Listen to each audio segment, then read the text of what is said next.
Hello అండి, మా ఊర్లో సంక్రాంతికి ముగ్గులు పోటీలు పెట్టాం. ఊర్లోని వాళ్ళందరూ చాలా ఉత్సాహంగా పాల్గొన్నారు. ముగ్గులు పెట్టడం అనేది ఒక కళ. ఇలాంటి పోటీలు పెట్టినప్పుడు వారిలోని సృజనాత్మకతను జోడిస్తారు. రోజు వాకిట్లో కల్లాపు చల్లి ముగ్గులు పెడితే ఇల్లు లక్ష్మీ కళతో కలకల్లాడుతుందని, లక్ష్మీదేవి పాడి పంటలతో కరుణిస్తుందని, అంతా శుభమే జరుగుతుందని, దుష్టశక్తులు రావని పూర్వీకుల విశ్వాసం.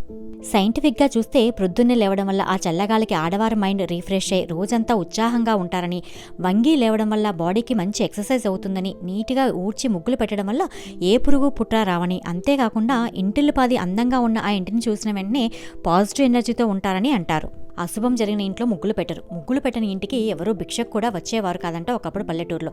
ఇదిగో అంత వాల్యూ ఉందండి ముగ్గుకి. ఈ ముగ్గులకి ఒక్కొక్క రాష్ట్రంలో ఒక్కొక్క నమ్మకం ఉంది. ముగ్గులు వెనుక సామాజిక, మానసిక, ఆరోగ్య, ఆధ్యాత్మికమైన అనేక రహస్య కోణాలు దాగి ఉన్నాయి. మనం ఆచరించే ఏ ఆచారమూ మూఢనమ్మకం కాదు. దానికి సైంటిఫిక్ రీజన్ ఉంది. మన ఆచార సంప్రదాయాలు అనేక అర్థాలు, పరమార్థాలతో నిండి ఉన్నాయి.